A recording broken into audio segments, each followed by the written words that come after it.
नमस्कार, मैं हूं अवनींद्र आशुतोष। आपका बहुत बहुत स्वागत है हमारे ख़ास कार्यक्रम आमने सामने में। जिसकी सोच में हो महाराष्ट्र की शान, जिसकी आन में हो बात निराली और जिसके स्वभाव में हो राजनीतिक घराने का अंश, तो जाहिर है उसकी सोच में जो शब्द आएगा वो होगा स्वाभिमान। आज हम बात करेंगे एक ऐसे ही शख्स की जिसने बहुत ही कम उम्र में अपने हुनर का परिचय पूरी दुनिया को दिखाया और ये महसूस किया उन्होंने कि वाकई हमें भी उसी रास्ते पर बढ़ना है जहाँ पर हमारे पिताजी ने एक नई दिशा देने का काम किया है। हम बात कर रहे हैं नीलेश राणे की, जो बहुत ही कम उम्र के सांसद रहे हैं इस देश में और अभी भी लगातार वो अपनी सेवा के ज़रिए लोगों के बीच पहुंच रहे हैं। सिंधु दुर्ग में जब पूरी हवा बदल गई थी तब इन्होंने अपने प्रतिभा का एक अलग रंग दिखाया था। हमारे साथ खुद है नीलेश जी। नीलेश जी, आपका बहुत बहुत स्वागत है। आपका जो सफ़र रहा है वो बहुत ही चुनौतीपूर्ण रहा है।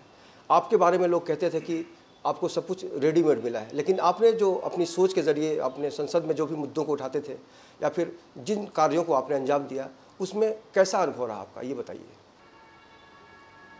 सर कैसा है, बचपन से ही मैंने साहब को एक उनका पॉलिटिकल ग्राफ बढ़ते हुए देखा है। जब भी हम शिवसेना में थे तो बहुत कम उम्र से, तभी शिवसेना ऐसी पार्टी थी 1990 में, जब भी साहब पहली बार इलेक्शन लड़े थे तो हम तो तभी शिवसेना के पास तभी कार्यकर्ता ज़्यादा नहीं आते थे, बहुत कम आते थे तभी। और वहाँ से ही शुरुआत 1990 से जब भी एमएलए चुन के आने लगे, वो तभी का दौर था।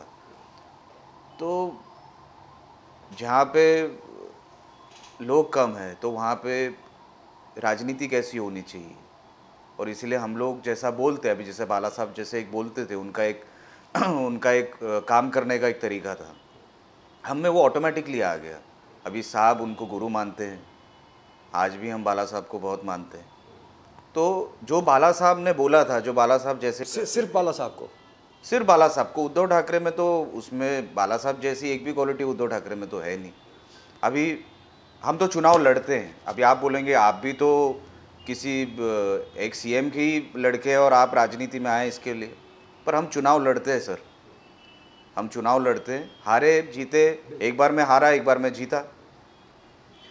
मोदी जी के वो वेव में भी 3.5 लाख वोट मिले मुझे, तो वो घर बैठे तो नहीं होता, संभावनाएं बिल्कुल खत्म हो चुकी थी, फिर भी 3.5 लाख। अच्छा, आप उनका गणित देखोगे तो 2009 में जब भी मैं जीता था तभी भी मुझे 3.5 लाख वोट थे, जब भी मैं हारा तभी भी मुझे 3.5 लाख वोट थे।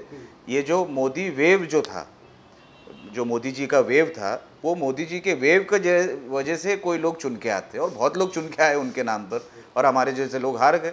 पर मेरा राजनीतिक सफ़र ऐसा ही है कि लोगों में रहो दिन रात, तो लोग आपको रोज़ कुछ ना कुछ सिखा के जाते हैं।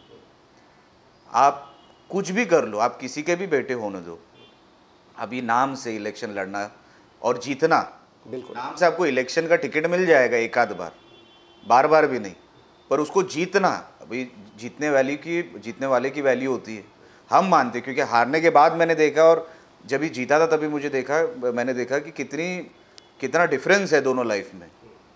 आप जब भी हारते हो तभी आप किसी की मदद नहीं कर सकते, एक बहुत लिमिटेशन आ जाती है उसमें।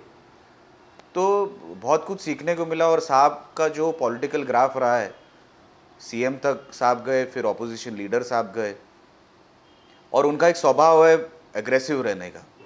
अभी आप हमको बोलो नॉर्मल आदमी के जैसे बात करना, तो शायद हमसे वो नहीं होगा, क्योंकि कभी कभी अधिकारी उसी भाषा में जानता है काम करना, आपको काम में एग्रेशन दिखाना है। मैं बात करने में मैं हाथ जोड़ के ही बात करूंगा आपसे, पर जहाँ पे मैं काम करने जाता हूँ और आप वो काम नहीं होने, रिजल्ट के लिए गरीब आदमी उसमें पिसा जा रहा है, तो आपको रिजल्ट तो देना है, क्योंकि लोग आपको रिजल्ट की वजह से मानते हैं तो नहीं मानते। तो बेसिकली वैसा ही रहेंगे, जैसा है वैसा ही रहेंगे। अच्छा, जब पिता होता है, जो पुत्र होता है, उसका संबंध बिल्कुल अलग होता है दुनिया में। जब पिता की असफलता और सफलता एक पुत्र देखता है तब उस पर क्या गुजरती है, ये भी बहुत ही दिलचस्प होता है। जब आपके पिताजी ने कांग्रेस ज्वाइन किया तो उनको वादा किया गया था कि आपको सीएम बनाया जाएगा, लेकिन राजस्व मंत्री बना दिया गया। तब उस दौरान आपकी मनस्थिति कैसी थी? आपको भी तो सब पता था। नहीं, वो सारे उसमें मैं था ही, वो प्रक्रिया में मैं था। आप राजनीति में आप क्या बोलते हो उसको हम तो बहुत कीमत देते हैं। आप नहीं दे सकते, आपको मना कर देना चाहिए था कि साहब आपका सम्मान करेंगे पर सबसे बात किए बिना हम नहीं कर सकते। आप जब भी बोलोगे आपको मैं दूंगा सर, 6 महीने के अंदर मैं आपको दूंगा, 6 महीने बाद दूंगा। अच्छा साहब तो ऑलरेडी एक बार सीएम बन चुके, वापस सीएम बनना तो बहुत सारा कुछ अलग मिलने वाला था, ऐसी बात नहीं थी। अच्छा मैं तो ऑलरेडी सांसद था ही। तो ये सब होने के बावजूद साहब ने ऐसे बहुत संघर्ष वाले दिन देखे। ये सिर्फ एक कांग्रेस में आना और कांग्रेस में ये ना मिलना, अच्छा ना मिलना नहीं मिलना वो तो नसीब का बात है, आपको बोलना ही नहीं चाहिए था। शिवसेना में रह के हमको कितना संघर्ष करना पड़ा। अभी शिवसेना ऐसी पार्टी थी कि आपको रोज़ दुश्मनी करनी पड़ती है। आप शिवसेना में रह के आप वो उद्धव ठाकरे जैसे नहीं रह सकते। एक घर के अंदर सिर्फ मैं और मेरा कैमरा, उद्धव ठाकरे सिर्फ कैमरा में अपने आप को खुद को देखता होगा, उसके बाहर पब्लिक उसके बारे में क्या सोचती है वो उन्होंने कभी देखा नहीं, कभी जाना नहीं। तो कलानगर के आस पड़ोस में इतनी झोपड़पट्टियाँ नहीं होती। अच्छा इसको आप कैसे देखते हैं नीलेश जी कि आप राजनीति में रहते हैं, सरकार में साथ भी देते हैं, सत्ता का सुख भी लेते हैं, लेकिन दूसरी तरफ आप सड़कों पर विरोध प्रदर्शन करते हैं जिस तरह से शिवसेना ने किया पेट्रोल के मुद्दे पर। वो एक आदमी का एक बेसिक माइंडसेट होता है, जिस माइंडसेट पे वो या तो राजनीति करता है और उसकी आगे की वो स्टेप्स डालते जाता है। जिसका पूरा फोकस अभी उद्धव ठाकरे का वैसे देखा गया तो बिजनेस तो कोई है नहीं, पार्टी बिजनेस है। तो पार्टी चलाए कैसे? बिना पैसे की तो उद्धव जी चला नहीं सकते। सत्ता छोड़ना उसको मालूम, उनको मालूम है कि बीजेपी तो ईडी पीछे लगा देगी, क्योंकि उनके बहुत सारे किरीट सोमयान के सांसद किरीट सोमयान के पास इतने डिटेल्स है कि रूम कम पड़ जाए उनके बारे में, पर वो आज निकालेंगे नहीं, क्योंकि ये जिस दिन बाहर जाएगा उस दिन उनके हाथ में डॉक्यूमेंट तैयार होगा। बड़ी अहम बात है, ब्रेकिंग न्यूज़ है ये। तो ऐसा, और उद्धव जी का एक स्वभाव है कि वो डरपोक है। बाला साहब आज नहीं तो कल नहीं, कल का काम भी आज, परसों का काम भी आज। बाला साहब ने कभी आज का बात कल पे नहीं रखा। मुझे आज ऐसा लगता है वो बोल के निकल जाते थे, मर्द आदमी था। अच्छा अभी क्या सोचा है आपने? स्वाभिमान के जरिए आपको एक नई जिम्मेदारी मिली है, अब लगता है आपको कि कॉपीराइट अपना हो गया या फिर सब कुछ हम कुछ भी कर सकते हैं अपने हिसाब से? जिम्मेदारी बढ़ी है तो संघर्ष भी उतना ही बड़ा है, क्योंकि बहुत सारे पार्टीज़ ऐसे हैं जो सेटल्ड पार्टीज़ है। उसमें से हमारा वोट बैंक ढूंढना, क्रिएट करना, मास बेस होना is not equal to conversion of votes. You have to convert the votes, और वो आपको वो तरीके से आपको वो करना है। किसी को टेक फॉर ग्रांटेड करके आप वोट नहीं मतलब अपने आप में नहीं कर सकते अपनी तरफ। लोगों का काम करते रहेंगे। लोगों ने सोचा इनके हाथ में ये काबिल लोग हैं, तो आगे जाके आप वोट में देखोगे कितने वोट, क्योंकि हम गिनेंगे तो वोट में गिनेंगे, क्योंकि नहीं तो हमको कौन पहचानेगा। आप इलेक्शन नहीं जीतोगे तो आप पार्टी नहीं आप ये कर सकते। तो आपकी पूरी पहचान आपकी जीत हार से होती है राजनीति में, हम तो जानते हैं। क्योंकि आपको किसी की ना किसी की सेवा करनी है तो आपको पद पे बैठना होता है। तो लोगों की सेवा करते रहेंगे, जो लिखा है वो हो जाएगा। क्योंकि हम तीनों में से घर पे बैठने वाला आदमी तो कोई है नहीं। हम तीनों घर पे बैठा देते हैं दुश्मनों को, हम दुश्मनों को बैठा देते हैं। जब भी कोई राजनीतिक परिदृश्य देखने को मिलता है इस देश में और बदलाव की जो हवा चलती है, तब मुद्दे बहुत अहम हो जाते हैं। नीलेश बहुत युवा है और इस देश को अच्छी तरह से जानते हैं, दुनिया को भी इन्होंने बखूबी महसूस किया है। अगर आज की युवा पीढ़ी को जोड़ना होगा, क्योंकि 65% जो युवा है इस हिंदुस्तान में है, आप भी युवा हैं, आपको क्या लगता है कि युवाओं को जोड़ने में आप किन मुद्दों को प्राथमिकता देंगे?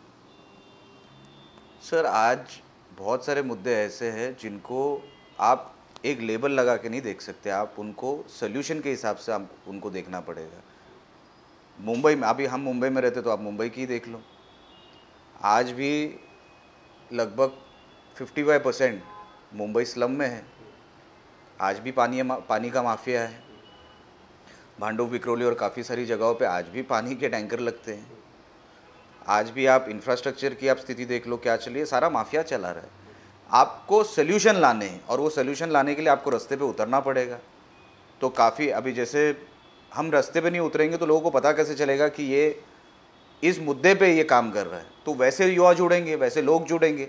सिर्फ युवा क्यों, बहुत सारे अनेक वर्गों के लोग हैं जो जुड़ने चाहिए। बहुत सी पार्टियां हैं जो जिसके कार्यकर्ता लगातार आपके टच में हैं, लगातार जुड़ना चाहते हैं। और क्योंकि हमने शिवसेना में काम किया, शिवसेना तो रास्ते पे ही काम करती थी, तो हमने हमारा पूरा बचपन सिर्फ रास्ते पे देखा है, इसका ये करो उसका वो करो। तो मुझे ऐसा लगता है आज 25 साल हो गए शिवसेना को, कॉरपोरेशन की सत्ता उनके हाथ में, सत्ता छोड़ दो, पर जो उनका जो कार्यकर्ता करते हैं ना, हॉस्पिटल लेके जाना, एम्बुलेंस में डालना, कुछ भी तकलीफ हो, बारिश गिरो, तो पहला खड़ा रहने वाला एक ज़माने में बोलता था शिवसैनिक होता था, पर आज के तारीख में ये सब कमर्शियल हो गए।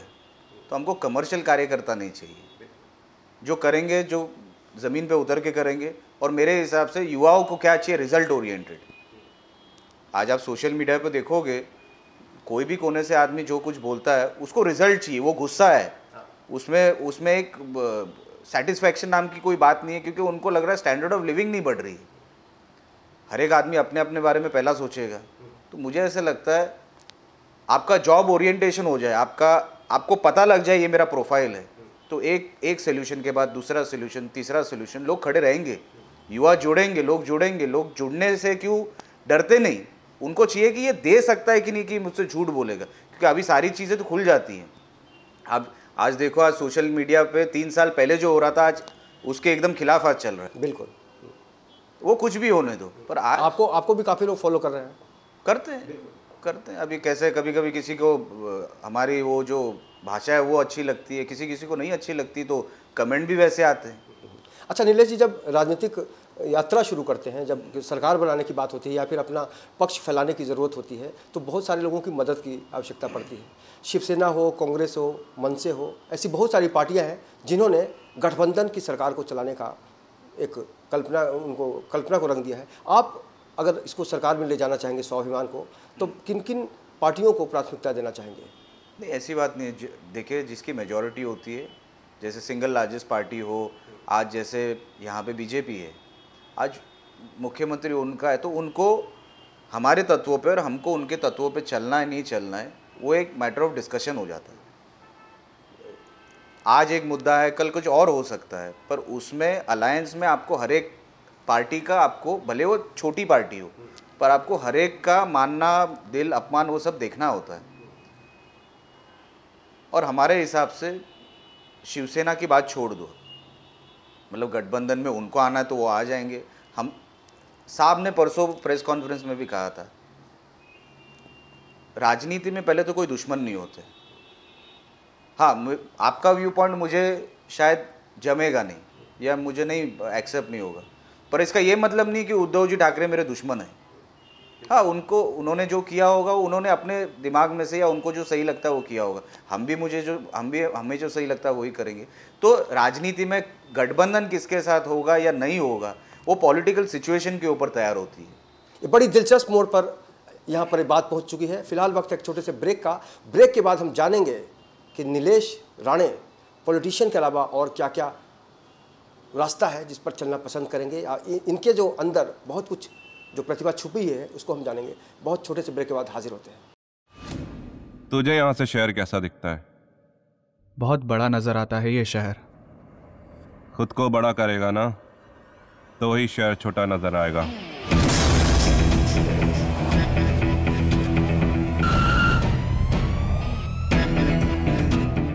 मोबाइल दिखा, मोबाइल। अबे साले चोर, तू मरवाएगा एक दिन।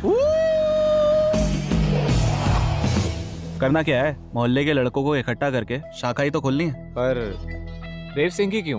क्योंकि देव सिंह इस कोटा शहर का सबसे बड़ा पॉलिटिकल गुंडा है।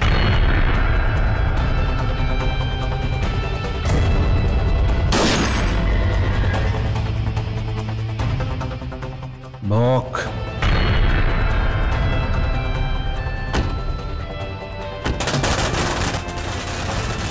खबर पक्की है, देव सिंह चुनाव विपक्ष से लड़ने वाला है। लोग हमें भुला दे, मगर हम कभी भी किसी को नहीं भूलते। सोच रहा हूँ कि तुझे बड़ा आदमी बना दूं, मुझसे भी बड़ा।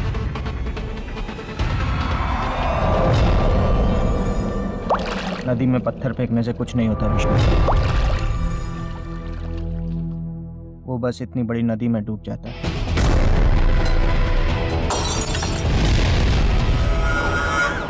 वो ये इलेक्शन जीतना नहीं चाहिए। चुनाव तो देव सिंह ही जीत कर रहेगा। मुझे तो बस आपका आशीर्वाद चाहिए। अरे बच्चा है रे तू तो मेरा। तुझे जान से मार देगा वो। तेरी वजह से ये सब कुछ हुआ। तूने भेजा था ना उन गुंडों को।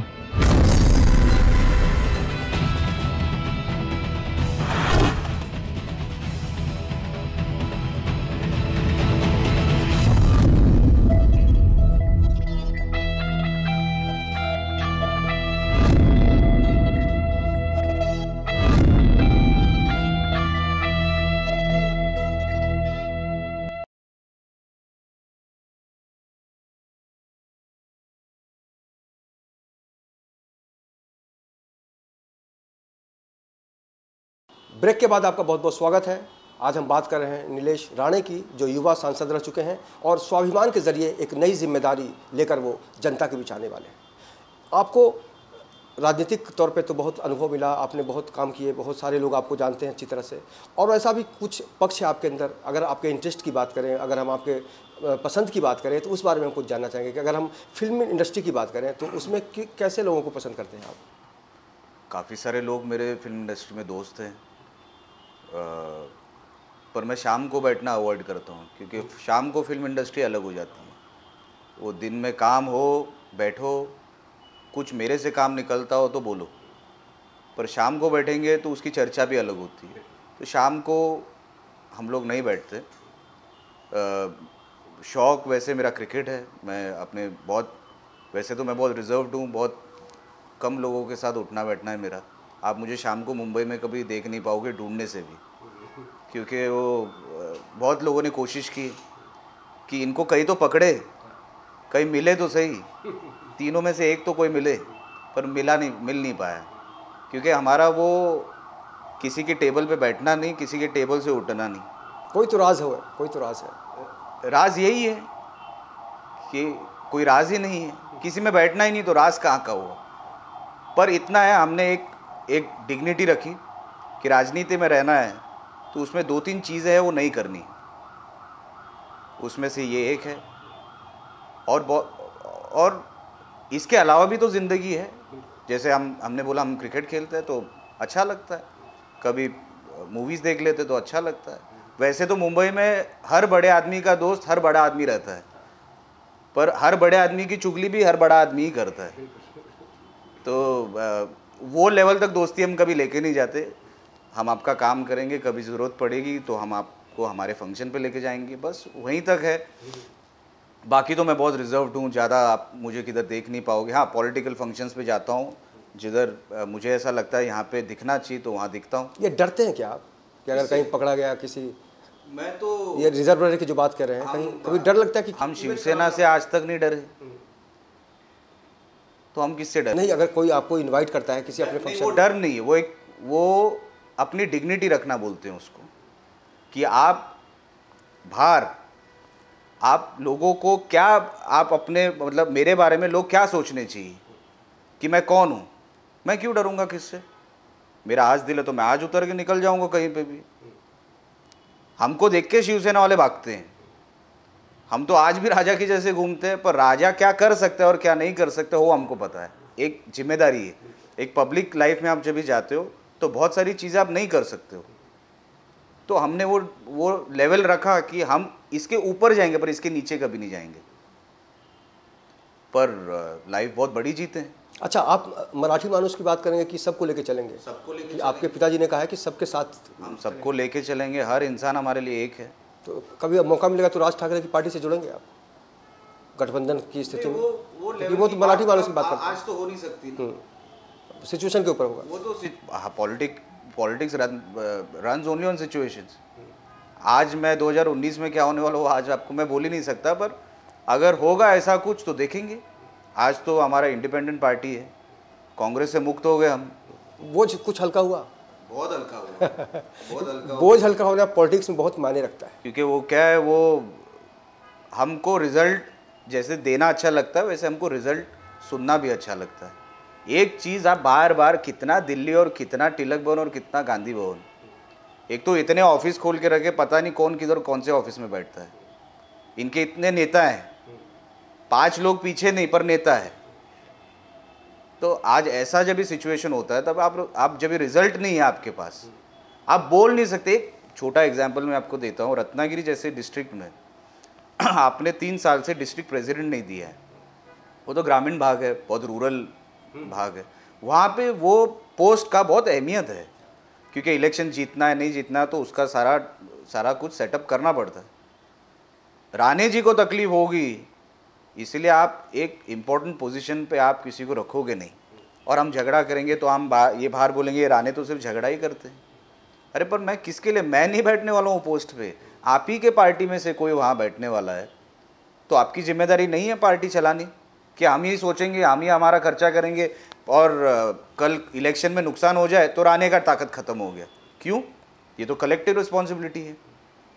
आदमी एक अकेला कभी हारता नहीं, टीम हारती है। अच्छा, आपने अपना टारगेट क्या सोचा हुआ है? मैक्सिमम कहाँ तक जा सकता है एक आदमी? प्रधानमंत्री बन सकता है, राष्ट्रपति बन? नहीं, मैं ऐसा कभी सोचता नहीं। वो बोलते पॉलिटिक्स में सपने देखना और बताना बहुत नुकसान होता है। तो पिताजी के लिए तो कुछ सोचा होगा आपने? नहीं, पिताजी के दिमाग में जो है वो तो बोल ही देते हैं। अभी मैं बोलूँगा मेरे पिताजी को क्या बनना है तो शायद मैं वापस घर नहीं जा पाऊँगा। अच्छा, 2 उदाहरण दीजिए छोटा छोटा कि खुशी कब होती है, किस हालात में आप बहुत ज़्यादा खुश हो जाते हैं बच्चे की तरह, और दुख कब हो जाता है, बहुत ही गुस्सा आ जाता है? कुछ उदाहरण अगर। मुझे एक सिचुएशन याद है जब सीएम बनना क्या होता है ये मुझे पता नहीं, पर मैं तभी उम्र कम थी मेरी, पर साहब को जब भी वो सीएम आगे वो जो देखा मैंने जब भी कुर्सी पे बैठे, तभी मुझे ऐसा लगा मेरे पिताजी कोई बहुत बड़े पोस्ट पे गए। और बहुत सारी भीड़ थी और बहुत सारा मतलब एक्टिविटीज़ चालू था, पर सीएम क्या होता है हमको पता नहीं। वो लेवल में इंग्लिश मीडियम के लोग थे हम, तो वो सीएम बन गए। अरे तुम्हारे डैडी सीएम बन गए, मतलब मेरा डैडी सच्ची में बहुत बड़ा आदमी हो गया लगता है। तो वो टाइम पे बहुत खुशी हुई थी मुझे। और शायद उसी वक्त जब ही सरकार गिर गई। घर में कौन बड़ा है, मम्मी की डैडी आपकी नज़र में? नहीं, दोनों बड़े हैं। एक जो होता है ना रुतबा घर में, पिताजी का या माता जी का, वो बोलते हैं ना, वो दे कॉम्प्लीमेंट ईच अदर। ओके। इसीलिए तो फैमिली इतनी, वो लोग यहाँ तक लेके आए और सारे चाचाओं को और सारे चीज़ों को इतना आगे तक लेके आना। कोई 12 साल के थे जब ये साहब मुंबई आए, पेपर डालने से लेके सारे मतलब बहुत कठिनाइयों से वो आदमी ऊपर आया। तो दोनों एक दूसरे को सही संभाल, पहले शाखा प्रमुख बने, फिर पार्षद बने, उसके बाद शाखा प्रमुख तो बहुत कम उम्र में बाला साहब ने उनको बनाया। और वो क्योंकि वो जैसे जैसे होते गए वैसे वो टाइम पे माहौल भी अलग था, आप शायद जानते होंगे। तभी मराठी मानुस का नुकसान हो रहा है और बाला साहब जैसा बोलते थे, लोगों को ऐसा लगता था नहीं आदमी सही बोल रहा है और ये हमारे हित में बोल रहा। नहीं तो वो टाइम पे लेफ्ट का बहुत बड़ा सेटअप था मुंबई में, यूनियंस उनकी थी। ये मानते हैं नीलेश कि आप पुत्र मुँह में बाला साहब शिवसेना के साथ कुछ उनकी सोच बदल गई? नहीं, तो वो तो होता ही है। वो तो मेरे घर में भी होता होगा, हमारी राजनीति में भी होता होगा। अभी कौन सा पिताजी अपने बेटे को नहीं प्रमोट करेगा? वो तो जाहिर सी बात है। डॉक्टर लेकिन इसका दुख तो आपके परिवार को, इसका दुख तो रहा। किस चीज़ का? कि नारायण राणे साहब को दुख हुआ, बाला साहब के साथ भेदभाव किया गया। आज भी भगवान, आज सोचो, आज इतने साल के बाद भी हम बोल रहे बाला साहब ही हमारे भगवान हैं। तो मतलब कुछ तो आदमी ने हमारे लिए इतना सारा किया जो हम कभी भूल नहीं पाएंगे। वो कभी नहीं भूल। बाला साहब का जो भी है, हमारे जितना भी साहब खुद बोलते हैं, सीएम से लेके सारे जो हमको मिले वो बाला साहब की वजह से ही मिले। आज जो हम लोग जैसा रहते हैं वो भी बाला साहब की वजह से है, वो हम कभी भूलते नहीं। आज भी बाला साहब का फोटो हमारे घर पे है। जो आदमी ने हमको ज़िंदगी दिखाई है उसको हम कभी भूल नहीं सकते और कभी भूलेंगे भी नहीं।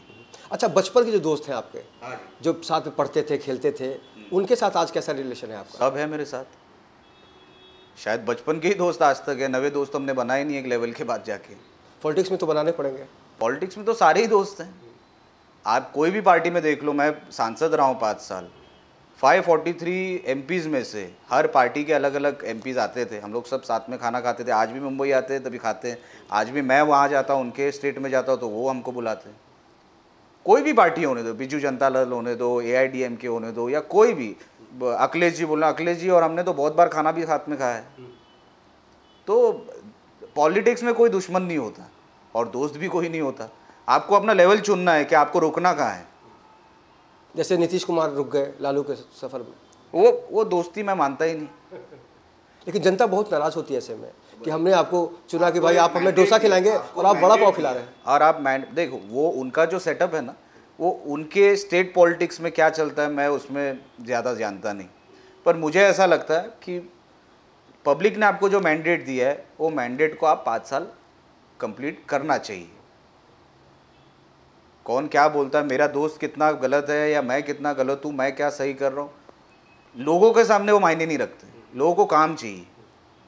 तो सक्रिय स्तर पर आप स्वाभिमान के जरिए पहले मतलब किस तरह से काम शुरू करेंगे, क्योंकि लगातार सब सारे ऑफिसेस खुलेंगी, कार्यकारिणी बैठेगी, एक बॉडी बैठेगी, पार्टी की एक बॉडी होगी और वो बॉडी के थ्रू जो मंथली जो काम होते हैं, एक सोशल काम और बाकी के जो प्रोग्राम्स होते हैं वो अलग, पर एक इंटरनल पार्टी का एक मीटिंग का एक प्रोसीजर रहता है।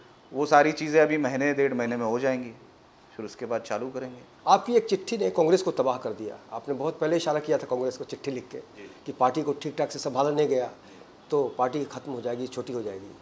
आप लगता है क्योंकि आपने समय को पकड़ लिया था उस वक्त? नहीं, क्योंकि सर क्या होता है, हम ज़मीन पे जाते हैं ना तो लोगों का गुस्सा हमको दिखता है, लोगों की बातें हमको समझ में आती है। वो हमको समझाते हैं कि साहब ये कांग्रेस आप नहीं ठीक से करोगे या चला नहीं पाओगे तो आप इलेक्शन कैसे जीतोगे। तो वो एक मेरी भी सोच थी कि ये सही बोल रहा है। और जो ज़मीन पे जाता है ना सर, आप ग्रामीण भाग में जाओगे, वहाँ पे वो लोग आपसे ज़्यादा कुछ नहीं मांगेंगे, नल पानी मांगेंगे, रास्ता मांगेंगे, शेड मांगेंगे। वो अगर उनको टाइम पे ना मिले तो वो किसी और के पास भी जा सकते हैं।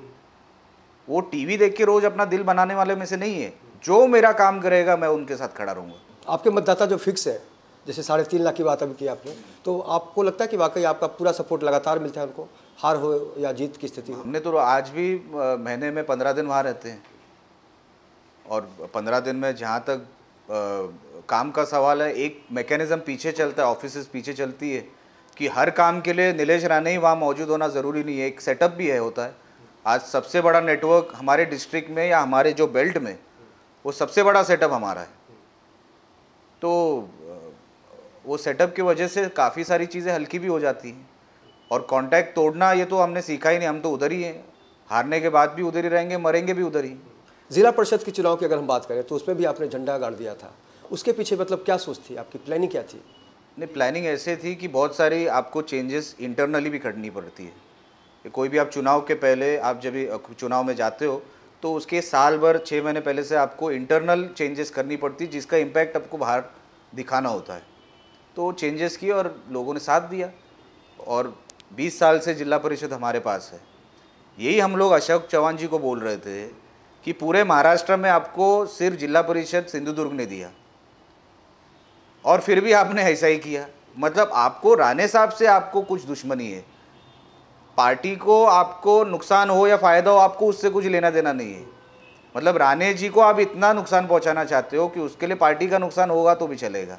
वही चीज़ से तो ये सारी शुरुआत हुई, आप समझ रहे हो। तो जिला परिषद जीतना वो लोगों का भी प्यार है कि राणे साहब के पास जिला परिषद है तो ये आदमी गलत नहीं करेगा, इनके लोग जो भी है कंट्रोल में रहेंगे। अच्छा नीलेश, अभी चलते चलते चाहेंगे राहुल गांधी का भविष्य कैसे देखते हैं आप, क्योंकि उनको देश ने पप्पू कहना शुरू कर दिया? नहीं, मैं तो कोई ज्योतिष हूँ नहीं, मैंने उनके साथ काम भी किया है। मैं वो लेवल पे जाके मैं उनको कुछ बोलना नहीं चाहता हूँ, क्योंकि कैसा है सर, मैं जिसको जानता ही नहीं, 5 साल मैंने बहुत ढूंढा उनको दिल्ली में, पर मिले नहीं। जिनको दिल्ली में रह के ढूंढना पड़ता है, अभी उनके बारे में मैं क्या बोलूँ। तो वो अपनी ज़िंदगी में खुश रहे बस, और क्या है जब तक। पर हाँ, मैं ये मानता हूँ किसी को भी पप्पू बोलना या किसी को भी एक ऐसे शब्दों में किसी को एड्रेस करना, ये अच्छा नहीं है। आपको एक आदमी गलत लग सकता है, आज भी मैं उद्धव जी बोलता हूँ। बिल्कुल, वो तो सम्मान की बात है। वो एक कल्चर होता है, एक डिग्निटी होती है कि आपको वो छोड़ के आपको नहीं पड़ता तो आप मत फॉलो करो। हाँ, मुंह से गलती में आपके और मेरे भी बहुत बार कुछ मुंह से निकल जाता है, 3 में से 2, 2 में से 3, ये सारे जो वीडियोस जो घूमते हैं वो बहुत सारे।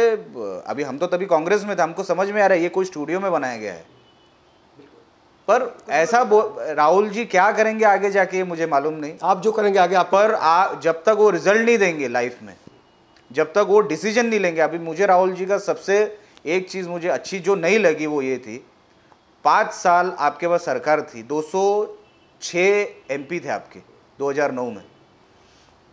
वो 206 MPO का सिर्फ 5 काम हर एक MP का कांग्रेस के, मैं बात करूँ बाकी की नहीं।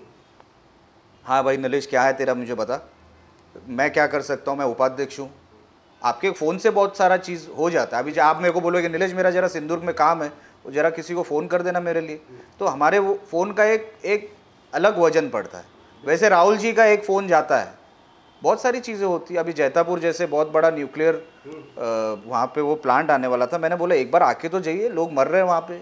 शिवसेना वाले बहुत जोर में थे, तभी आए नहीं। पर आपको फुटबॉल के कोई प्लेयर का शादी हो या आपको रेसलिंग के कोई प्लेयर का शादी हो, आप शादियों में जा सकते हो। लोग जहाँ पे मर रहे हैं आप वहाँ नहीं जा रहे, क्यों? देशद्रोहियों के साथ भी खड़े हो जाते कई बार। नहीं, वो किसके साथ खड़ा रहना, वो तो उनके साथ जिनके साथ वो खड़े हो आज उनके साथ भी नहीं है। तो एक तो उनमें डिसीजन मेकिंग नहीं है, और जो उनके आस पड़ोस में, मैंने तो 5 साल देखा, आस पड़ोस में भले वो सचिन पायलट हो, ज्योतिरादित्य सिंधिया हो, जितिन प्रसादा हो, यादव आपके MP के वो हो, अभी पता नहीं ये उनको क्या फीडिंग देते हैं, पर ये इनका कोई डिसीजन आज तक इम्प्लीमेंटेशन कांग्रेस पार्टी के अंदर भी हमने नहीं देखा।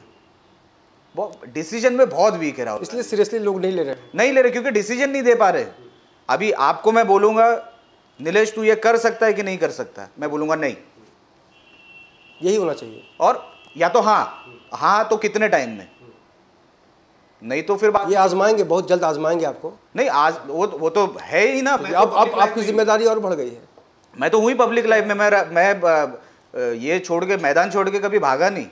हमने भगाया मैदानों में से बहुत कम उम्र में, तभी से लेके आज तक हमारे पे 8-10 केसेस हो गए पॉलिटिकली।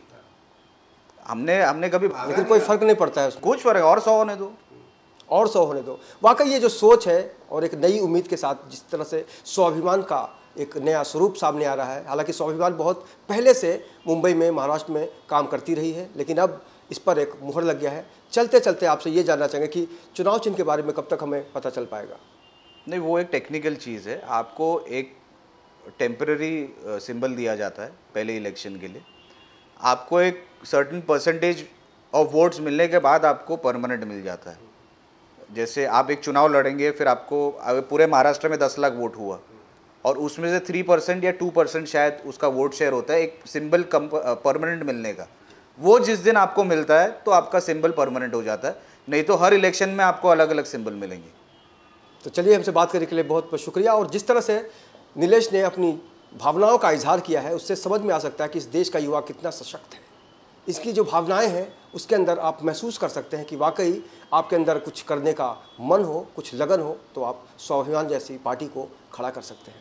हमसे बात करने के लिए बहुत बहुत शुक्रिया और शुभकामनाएं आने वाले दिनों के लिए। तो आज के इस सफ़र में इतना ही। अगले एपिसोड में और मुलाकात होगी किसी और मुद्दे के साथ, किसी और शख्सियत के साथ। तब तक नमस्कार।